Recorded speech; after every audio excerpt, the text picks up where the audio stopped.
Good morning, everyone. So let us complete this chapter today.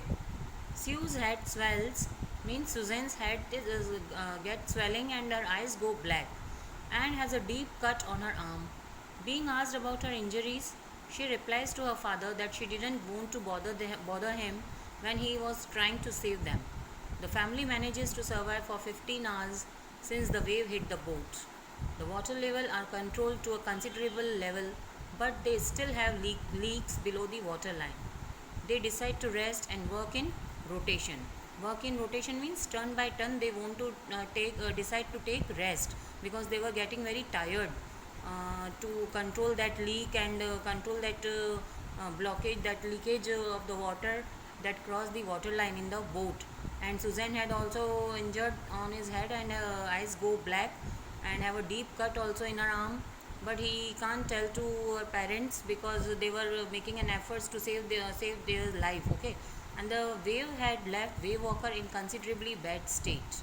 Wave walker जो थी इस वक्त बहुत ही बैड कंडीशन में थी उनकी जो the wave walker is the name of their boat since it is not in a condition to make them reach Australia, जिससे कि ऑस्ट्रेलिया तक पहुंचना बहुत मुश्किल था. They decide and hope to reach the nearest island L Amsterdam. अब वो decide करते हैं कि ये आसपास ही, अगर उन अपने कैलकुलेशंस के अकॉर्डिंग वो पता लगाते हैं कि पास में जो सबसे नियरेस्ट आइलैंड होगा वहीं पर वो अपना स्टे करेंगे and a French scientific base. Unfortunately, the chances to reach the island are very slim unless the wind and seas subside. क्योंकि according to the weather conditions, it is very few chances to reach there on that Amsterdam island, and besides their supporting engine had also been damaged. क्योंकि उनका जो supporting engine था वो भी damage हो चुका था. So that it is not possible for them to reach the nearest island also. After pumping out the water of 36 hours continuously, they take a sigh of relief as just a few centimeters of water is left to be pumped out. काफ़ी पानी जो है वो निकाल चुके थे. 36 hours continuously उन्होंने पूरे एफर्ट्स लगाए, वाटर को पंप आउट किया, पानी को बाहर निकाला बोट से. And they decide to hoist the storm jib as the main mast is destroyed. उनकी जो जिप थी, जो सेलिंग पोल था, वो पूरी तरह से डिस्ट्रॉय हो चुका था. And head towards the suppose location of the islands.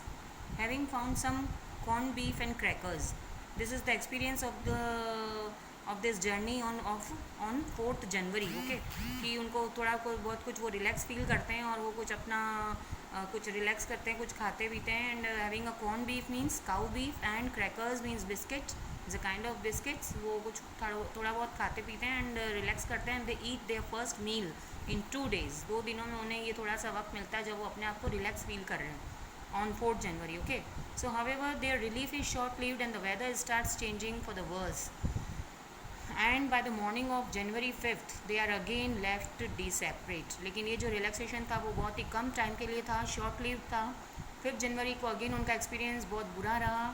क्या हुआ? As the narrator goes to comfort the children he is left spellbound to see the fearlessness of the son. 5th जनवरी को क्या होता है, जब वो फिर से अपने चिल्ड्रन के कैबिन में जाते हैं बच्चों को देखने के लिए, क्योंकि 4th जनवरी का उनको पूरे दिन एफर्ट्स लगाने के बाद थोड़ी देर जब रिलैक्सेशन मिलता है, लेकिन फिर से again the condition become worst. And जब वो अपने बच्चों के कैबिन में जाते हैं, वो देखते हैं उनका सन जो है जोनाथन, वो कहता है कि हमें मरने से कोई डर नहीं है अगर हम सब साथ हैं तो. That is the title of this chapter. Who says that he doesn't fear death as long as they all are together. Okay, this fills the narrator and with determination and courage to fight the sea. इससे ये बात सुनकर, उस छोटे से बच्चे की इतनी बड़ी बात सुनकर नरेटर जो है, उसके फादर जो हैं, उनमें और ज़्यादा करेज आ जाता है और पूरे डिटर्मिनेशन के साथ वो सी से फाइट करने के लिए निकलते हैं. He tries his best to protect the weakened starboard side that evening. Okay, and but still with all the moral support that he receives from his children he continues his efforts. Fortunately wave walker sails through the storm. और अपने children से, अपने बच्चों से इतना बड़ी बात सुनने के बाद में उनमें और कॉन्फिडेंस आता है और वो पूरे अपने एफर्ट्स लगाते हैं. एंड वेव वॉकर जो है उस तूफान से, उस स्टॉर्म से बाहर निकल जाता है. He works on the wind speeds in order to calculate their exact position. और अपना वो कैलकुलेशंस वगैरह करते हैं, चार्ट रूम में जाकर विंड की स्पीड का पता लगाते हैं. ये सारी चीज़ें करने के बाद में कि वो और वहाँ से उनको कितना टाइम लगेगा is to come out from this sea voyage. While he is thinking, Sue gives him a greeting card expressing her love, gratitude and optimism. तभी उनके बच्चे फिर से उनके पास आते हैं एक ग्रीटिंग कार्ड के साथ।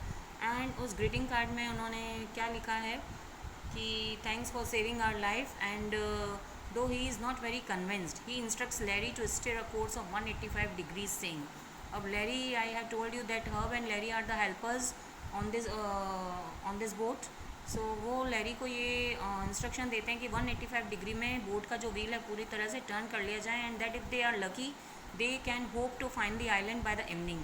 और अगर उनका लक अच्छा हुआ तो वो आइलैंड तक इवनिंग तक आइलैंड पर पहुंच जाएंगे।